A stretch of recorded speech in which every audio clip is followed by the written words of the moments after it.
Hello guys, welcome back again to my channel. So, video hari ini kita bakalan update lagi. Dan 2 hari kemarin saya sebenarnya ada upload guys, cuman karena ada masalah teknis. Dan ketika saya upload videonya itu jatuhnya kebalik ya. Jadi saya juga ada coba untuk fix, namun sepertinya tidak berhasil. Jadi saya putuskan 2 hari yang kemarin itu saya hapus saja. So hari ini saya coba lagi, mudah-mudahan aman-aman aja ya. Dan ya, kita bakalan bahas seputaran Bitcoin pastinya. Yang pertama yang pengen saya sampaikan adalah selamat Idul Fitri dulu buat kalian semua. Mohon maaf lahir dan batin untuk semua yang merayakan. Semoga kalian semua diberkati dan selalu diberikan rezeki. Oke, guys, Bitcoin hari ini tentunya masih di kurang lebih angka 38 ribuan. Dan selama beberapa hari terakhir kita sudah bermain di range antara 39 dan 37 ribu dolar. Walaupun ya ternyata kita bisa mengatakan bahwa memang kondisinya sangat membosankan gitu ya. Ya nikmati saja lah guys yang ada. Kalau misalnya memang lagi volatilitas lagi rendah, volume lagi kecil, ya kita sebagai kalau kalian trader ya sudah di skip dulu, kalian tunggu dulu di sideline sampai volumenya ada lagi, baru kalian masuk ke market gitu ya. Dan walaupun kita terus menerus merangkak turun gitu ya, berita positifnya adalah kita tidak mendapatkan ada sell off yang disertai dengan volume yang besar. So walaupun kita merangkak turun, tapi itu tidak disertai dengan volume gitu ya. Jadi itu adalah pergerakan yang tidak terlalu meyakinkan menurut saya. Biasanya pergerakan yang tidak disertai dengan volume itu tidak bisa bertahan lama biasanya gitu ya. Cuman ya kita nggak tahu nanti pasar saham US bakalan buka nanti malam. Hari ini udah hari Senin ya. Nanti malam bakalan buka lagi. Yang mudah-mudahan kita kembali melihat volume di market. Karena kalau misalnya setiap hari kayak gini juga bosan gitu ya. Dan ya setupnya tetap bakalan seperti ini sampai tanggal 8 Mei guys. Dan saya juga udah minta bantu kalian kemarin untuk kasih saya beberapa pertanyaan supaya saya mempunyai ide untuk dibahas di beberapa video saya berikutnya. Dan video yang terakhir saya upload, saya mendapatkan beberapa pertanyaan yang cukup menarik. Salah satunya adalah pertanyaannya, kenapa altcoin itu nggak gerak-gerak gitu kan? Nah, jawabannya sebenarnya simple gitu. Kalau kita pikir secara logika, bahwa orang-orang yang baru mau masuk ke kripto dan juga orang-orang yang biasa berinvestasi di kripto, patokannya apa?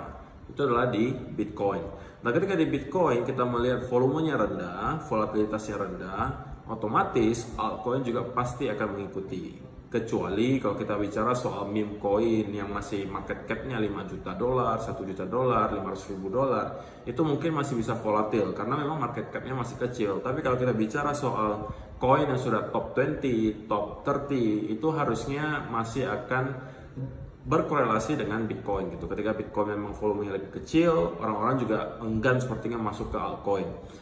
Dan juga memang sentimen sekarang masih terlihat cukup negatif gitu ya. So para investor masih sedikit canggung gitu sepertinya untuk masuk ke altcoin karena takutnya gitu kan. Takutnya sentimen bearishnya berkelanjutan, Bitcoinnya kembali drop. Dan kita sekarang lagi bertahan, mencoba bertahan di lower trendline dari ascending channelnya.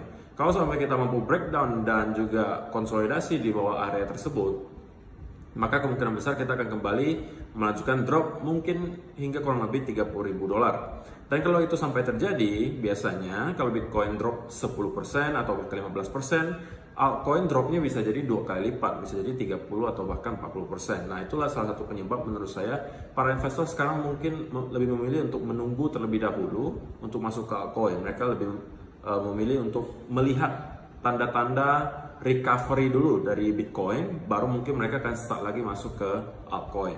Karena kalau masuk sekarang mungkin menurut sebagian dari mereka kurang bijak gitu kan. Karena kalau misalnya ternyata memang drop, ya altcoin dia bisa jadi debu gitu kan. Mendingan dia tunggu sebentar, ngelihat Bitcoin recovery dulu. Karena biasanya gini guys, ketika kita mendapatkan sentimen yang bearish seperti ini, walaupun Bitcoin misalnya ada naik 10%, kadang-kadang altcoin itu masih lagging gitu.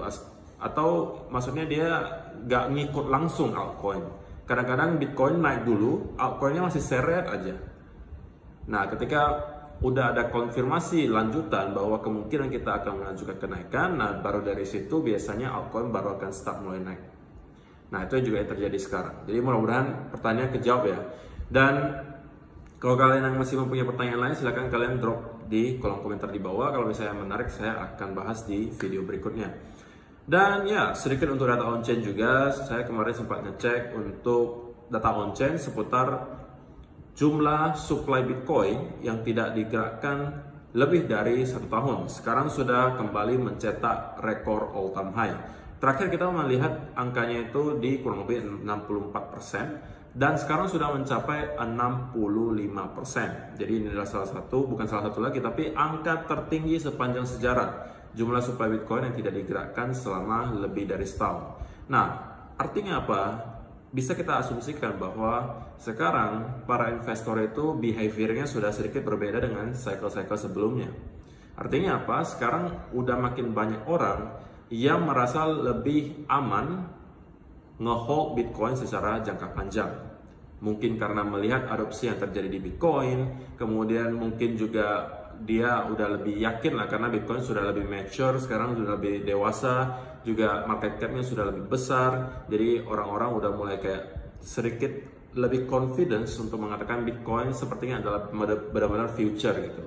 Jadi kita memang melihat behavior para investor sekarang kebanyakan itu beralih ke holder jangka panjang. Jadi itu adalah sebuah indikasi positif juga gitu ya. Dan secara historis ketika hal seperti ini terjadi, ketika kita mencetak all time high baru di data on-chain ini, maka biasanya tidak lama kemudian, tidak lama ini relatif ya guys, bisa beberapa minggu, beberapa bulan kemudian itu kita kembali mendapatkan bull run yang baru. Jadi mudah-mudahan kali ini juga hal yang sama bisa terjadi gitu ya. Dan secara teknikal tadi saya terakhir cek itu kita berada di kurang lebih 38.300-an kurang lebih, dan kita tadi sempat menyentuh 37.100-an kalau nggak salah ya. Dan so far saya belum berani mengatakan bahwa kita breakdown dari ascending channelnya, karena saya melihat market beberapa hari belakangan ini volumenya sama sekali tidak ada. Jadi saya tidak terlalu percaya dengan pergerakan beberapa hari belakangan. Saya masih pengen melihat volume kembali dulu ke market, kemudian saya pengen lihat konfirmasi lanjutannya, apakah market memang pengen rebound dari sini ataukah pengen breakdown dari ascending channelnya. Kalau memang salah satu dari kedua hal tersebut terjadi, saya akan lakukan adaptasi.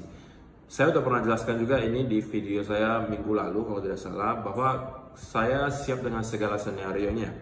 Sebagai seorang trader ya, kalau seorang investor ya saya udah sering sampaikan saya tekniknya dollar cost averaging. Tapi kalau sebagai seorang trader, saya tetap beradaptasi dengan apa yang market kasih ke saya. Kalau ternyata memang market pengennya breakdown dari ascending channelnya, kemudian ngasih kita bearish continuation pattern, maka saya akan cari setup untuk short.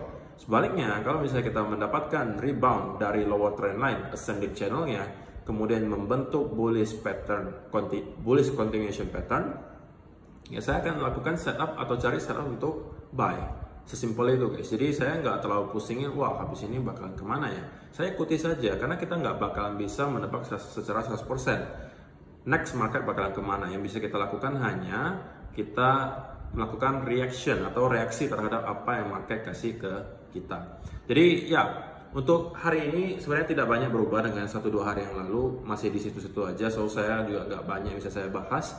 Mudah-mudahan nanti malam kita mendapati kembali volume di market sehingga kita ada melihat pergerakan yang ya kita bisa buat analisa baru lah dari pergerakan tersebut gitu ya. So itu aja sih guys untuk hari ini. Sekali lagi selamat Hari Idul Fitri untuk kalian semua yang merayakan. Dan ya, kalau misalnya kalian masih mempunyai pertanyaan seperti yang tadi saya sampaikan, silahkan kalian drop di kolom komentar di bawah. Kalau misalnya menarik pertanyaannya, akan saya jawab di next video. Jadi itu aja guys, terima kasih yang sudah menonton sampai selesai. Semoga bermanfaat video hari ini, dan kita akan bertemu lagi di video berikutnya. Bye bye.